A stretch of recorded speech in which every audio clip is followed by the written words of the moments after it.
अब हम देखेंगे फॉर्म, जिसे प्रपत्र 2 या 3.1 कहा जाता है, वो कैसे भरें।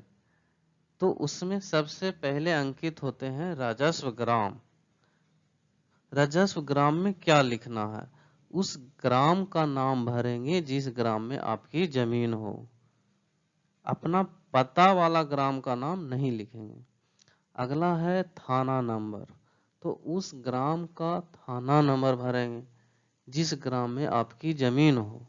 इसका संबंध पुलिस थाना से नहीं है, वो राजस्व ग्राम के अनुसार थाना नंबर होता है। अगला है हल्का नंबर, उस हल्का नंबर को भरेंगे उस ग्राम की जमीन सर्वे अधिकारी से पता कर कर भरेंगे। थाना जो आपको पता होगा, अंचल भी आपको पता होगा, जिला भी आपको पता होगा। अभियुक्ति, इस कॉलम में प्लॉट का दखल नहीं होने पर तथा कोर्ट में केस रहने की स्थिति में वर्णन करेंगे, या किसी अन्य संबंधी जो कॉलम में नहीं हो वो अभियुक्ति कॉलम में लिख देंगे। अगला है पॉइंट है दावा का आधार।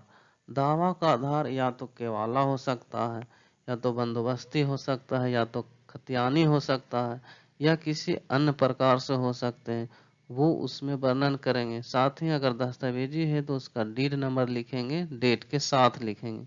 दावा का आधार ये इस प्रकार से भी हो सकते हैं, या तो रैयती हो सकते हैं, घोषित बटाईदार हो सकते हैं, बदलैन हो सकता है, भूदान हो सकता है, डिक्री वाला हो सकता है, भूमि अर्जन, बसका केवाला, ये सब एक ही को बोला जाता है। बख्शीश, वसीयतनामा, बंदोबस्ती, पर्चा, भू हदबंदी से अर्जित भूमि, जो जिस प्रकार से आप दावा कर रहे हैं उसमें उस कॉलम में भरेंगे। अगला पॉइंट है जमाबंदी नंबर। जमाबंदी नंबर जो रसीद में लिखा होता है उसको भरेंगे। लगान, लगान भी रसीद में होता है, उसको भरेंगे। किस्म जमीन, किस्म जमीन जैसे कि आप जिस जमीन को भर रहे हैं वो अभी वर्तमान में किस प्रकार का है, कृषि भीट है कि धनहर है, उसमें बगीचा है, कच्चा मकान है, पक्का मकान है, व्यवसाय के लिए बनाए हैं, जिस प्रकार से आपका जमीन हो वर्तमान में उसका कॉलम में भरेंगे। अगला पॉइंट है चौहद्दी। चौहद्दी को ध्यान से सुनेंगे, क्योंकि प्लॉट नक्शा के अनुसार वर्तमान में दस्तावेज से जानकारी लेकर भरेंगे। साथ ही यह सुनिश्चित करेंगे कि चौहद्दी वाले अपने फॉर्म के चौहद्दी में अपना नाम भरवाएं, क्योंकि दस्तावेज में किसी प्रकार से क्षतिग्रस्त होने पर चौहद्दी वाले दस्तावेज से पता लगाया जाता है। चौहद्दी वाले में अगला है रकवा। दस्तावेज में जो रकवा है उसको डिसमिल में भरें। खाता जो कि आपके दस्तावेज में होगा, खेसरा भी आपका दस्तावेज में होगा। पता जिस स्थान के आप रहने वाले हैं अपने आधार कार्ड से लिख लेंगे। एक क्वेश्चन है, उसको आप लोग कमेंट में लिख कर बताएंगे। क्वेश्चन ये है कि एक खेसरा, एक प्लॉट जिसे बोलते हैं, एक प्लॉट का कितना खाता खोला जा सकता है? ऑप्शन 5 है, A B C D E. ए में है 1 स्वयं या संयुक्त, बी में है 2 स्वयं या संयुक्त, सी में है 3 स्वयं या संयुक्त, डी में है 4 स्वयं या संयुक्त, ई में है जितना संयुक्त में नाम हो। इसका आंसर कमेंट बॉक्स में लिखकर कमेंट करें। नेक्स्ट है रैयत का नाम। वर्तमान में दस्तावेज या जमाबंदी रैयत खतियान हो या जमाबंदी रैयत हो, इसके पुराने खेसरा से एक ही प्लॉट का निर्माण हुआ है। जैसे कि हम देखेंगे पिक्चर में कि ये इसका पुराना खेसरा रेड वाला था, और अभी जो डिजिटल है येलो वाला, पीला वाला, वो नया प्लॉट एक ही बना है। पुराना खेसरा भी एक था, नया प्लॉट भी एक था। तो फर्स्ट कंडीशन बनता है कि इस प्लॉट का जो जमाबंदी रैयत है या खतियान के जो वंशज हैं, जीवित रहने पर, जमाबंदी रैयत के जीवित रहने पर जमाबंदी रैयत के नाम से फॉर्म भरेंगे। दूसरा कंडीशन बनता है कि जीवित नहीं हो जमाबंदी रैयत, तब क्या भरेंगे? तो जमाबंदी रैयत के सभी जीवित वंशज के संयुक्त रूप से नाम भरेंगे, साथ ही वंशावली संलग्न करेंगे। जो वंशावली का सत्यापन ग्राम सभा में किया जाएगा। तीसरा कंडीशन है कि जमाबंदी रैयत के एक हिस्सेदार तो जीवित हैं, लेकिन एक हिस्सेदार जीवित नहीं है, तब क्या करेंगे? तो जो जीवित वाले हिस्सेदार अपना नाम भर लेंगे, परंतु जीवित नहीं है वो हिस्सेदार के मान लेते हैं 2 पुत्र हैं, तो दोनों पुत्र का नाम से फॉर्म भर लेंगे एक साथ संयुक्त रूप से। साथ ही ये भी वंशावली संलग्न करेंगे जो ग्राम सभा में सत्यापन होगा। नेक्स्ट प्रश्न है, वर्तमान में दस्तावेज जमाबंदी रैयत या खतियानी हो, उसके पुराने खेसरा से 2 या 2 से अधिक प्लॉट में विभाजन हो गया है, तब क्या करेंगे? तो इसके भी 2 कंडीशन बनते हैं। फर्स्ट कंडीशन बनता है कि जैसे कि पुराना खेसरा, ये रेड वाला ये है पुराना खेसरा, पीला वाला है नया खेसरा जो कि 3 प्लॉट को दर्शा रहा। फर्स्ट ये हुआ, सेकंड ये हुआ और थर्ड ये हुआ। तो ये 3 प्लॉट नए बनाकर जोत रहे हैं, बंटवारा से सहमत हैं तथा प्रत्येक हिस्सेदार का रकबा भी बराबर बराबर है। तब प्रत्येक हिस्सेदार अपने नाम से फॉर्म भरेंगे, साथ ही वंशावली तथा बंटवारा नामा का फोटोकॉपी साथ में लगाएंगे। वंशावली को ग्राम सभा में सत्यापन कराएंगे। दूसरा कंडीशन बनता है कि बंटवारा से सहमत नहीं है तथा प्रत्येक हिस्सेदार का रकबा भी बराबर बराबर नहीं है, तब क्या करेंगे?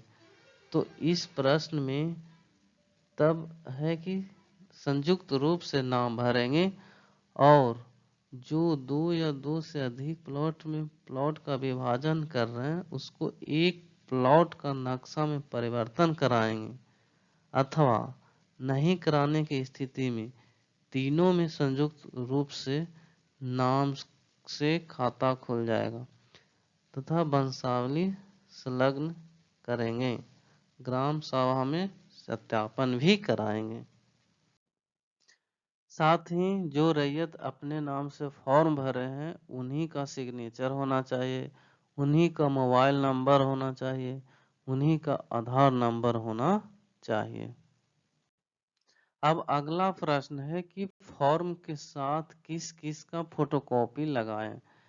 तो खतियान का नकल लगाएं, दस्तावेजी है तो जिस दावा का आधार जिस प्रकार से किए हैं उसका फोटोकॉपी लगाएंगे, रसीद करेंट रसीद लगाएंगे, वंशावली लगाएंगे, आधार कार्ड का फोटोकॉपी लगाएंगे, बंटवारा नामा का फोटोकॉपी लगाएंगे।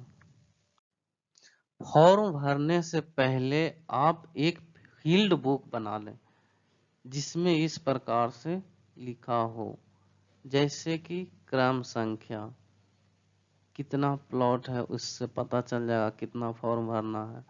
उसका नजरी नक्शा बनाएं, जैसे प्लॉट जिस प्रकार से है उसका प्लॉट को बनाएं और इसका रकबा भी निकाल के मिलाएंगे कि जो दस्तावेजी रकबा है उससे मिल रहा है कि नहीं।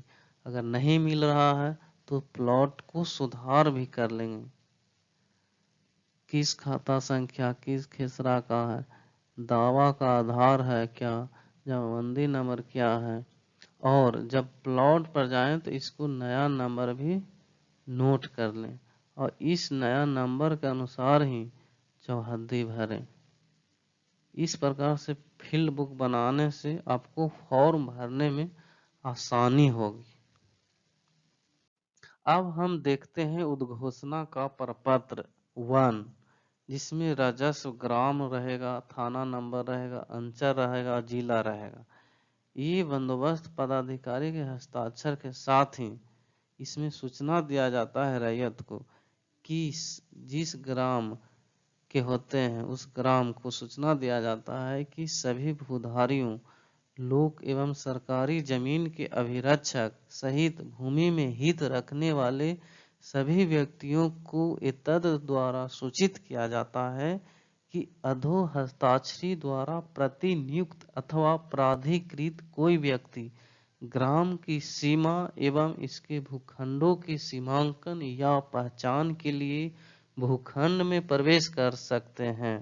आपको निर्देशित किया जाता है कि सर्वेक्षण के उद्देश्य से भूखंडों की पैमाइश, जांच पड़ताल करने तथा वृक्षों, जंगलों, खड़ी फसलों या ऐसी अन्य बाधाओं जैसे भी आवश्यक हो हटाने अथवा काटने में उन्हें सहयोग करें एवं उन्हें उनके कर्तव्यों के निर्वहन में किसी प्रकार की बाधा अड़चन उत्पन्न न करें। आपको यह भी निर्देशित दिया जाता है कि अपनी भूखंडों की सीमाओं को भूखंडों के सभी मोड़ पर मिट्टी का स्तंभ देकर उसे सीमांकित कर लें और तिथि अंकित रहता है। जिस तिथि से ये अंकित रहता है उस तिथि से उस ग्राम सभा में सर्वे शुरू हो जाता है। अब हम देखेंगे प्रपत्र 2 जो रैयत द्वारा स्वामित्व या धारित भूमि की स्वघोषणा का प्रपत्र होता है, जिसको हम लोग पहले ही हम बता चुके हैं, जिसमें भरना है राजस्व ग्राम, थाना नंबर, हल्का नंबर, पुलिस थाना, अंचल, जिला, रैयत का नाम, स्थायी पता, खाता, खेसरा, रकबा, डिसमिल में, चौहद्दी, वर्तमान चौहद्दी भरना है, किस में जमीन, किस प्रकार की जमीन है, लगान रसीद से देख कर भर लेंगे। जमाबंदी संख्या भी रसीद से देख लेंगे। भूमि में दावा का आधार, किस प्रकार से आपको जमीन मिला है। अभियुक्ति, अगर कोई विवाद या केस नंबर हो या जो भी जानकारी जो इस कॉलम में नहीं हो। रैयत का हस्ताक्षर, मोबाइल नंबर, आधार संख्या, ये सब भर लेंगे। और इसी में है प्रपत्र 3(1) जो जिसे वंशावली का फॉर्म बोला जाता है। ये 2 प्रति में होता है। फर्स्ट प्रति ये होता है, सेकेंड ये होता है। इसमें अंचल होता है, अंचल का नाम भरेंगे, जिला का नाम भरेंगे। इसमें जो है उस वंशावली से जो रैयत है वो अपना नाम भरेंगे, अपना जाति का नाम भरेंगे। प्रपत्र 2 में जो अंकित है, जैसे जमाबंदी रैयत से जमाबंदी चल रहा है या खतियान जिनसे चल रहा है उसका नाम भरेंगे, पिता का नाम भरेंगे, ग्राम भरेंगे, राजस्व ग्राम। ग्राम का मतलब जहाँ का पता है, राजस्व ग्राम जहाँ आपकी जमीन है, अंचल, जमाबंदी संख्या, खाता खेसरा संख्या, रकबा उत्तराधिकार से या बंटवारा से प्राप्त हुआ है, ये सब यहाँ पर सिग्नेचर करेंगे। सेम चीज ये भी है, रैयत का नाम, पिता का नाम, अस्थाई पता, या इसमें खाता खेसरा तो सेम ही रहेगा खतियान का। रकबा जो बंटवारा नामा के बाद जो बंटवारा से प्राप्त हुआ वो रकबा भरेंगे। जो हद्दी भी नया वाला भरेंगे। जमाबंदी संख्या तो सेम होगा, यहाँ पर सिग्नेचर करेंगे। इस प्रकार से 3(1) का इसमें दिखा दिए हैं। अब आगे देखते हैं। प्रपत्र 3.1 वंशावली का फॉर्म के साथ साथ वंशावली का भी यहाँ पर फोटोकॉपी लगाना है। तो सबसे पहले प्रश्न ये आता है कि वंशावली कहाँ से शुरू करें। तो वंशावली खतियान में जो नाम है, जिस खाता का नाम है उस खतियान के नाम से ही वंशावली बना है।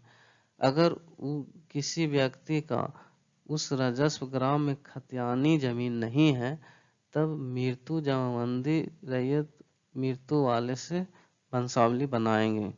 वंशावली बनाते समय जिनका मृत्यु हो गया है उनमें स्वर्गीय जरूर लिखें। कहाँ तक बनाएं? तो जहाँ तक जीवित हैं वहाँ तक बनाएं। जैसे कि इस पिक्चर में देख रहे हैं कि वंशावली जो है स्वर्गीय रामधानी सिंह के एक पुत्र थे, तो एक एंगल देकर स्वर्गीय धनी सिंह लिखे। अब धनी सिंह के 3 पुत्र थे तो 3 को बनाए। इस प्रकार से अगर जीवित नहीं है तो इनके भी पुत्र का वंशावली बनाए, अगर जीवित हैं तो यहीं तक रहने दें, इसके आगे नहीं बनाना है। जहाँ तक जीवित हैं वहीं तक बनाना है। और इसमें किसका वंशावली है, किस खाता खेसरा का वंशावली है, उसको भी इसमें लिख देंगे और ग्राम सभा में सत्यापन कराएंगे।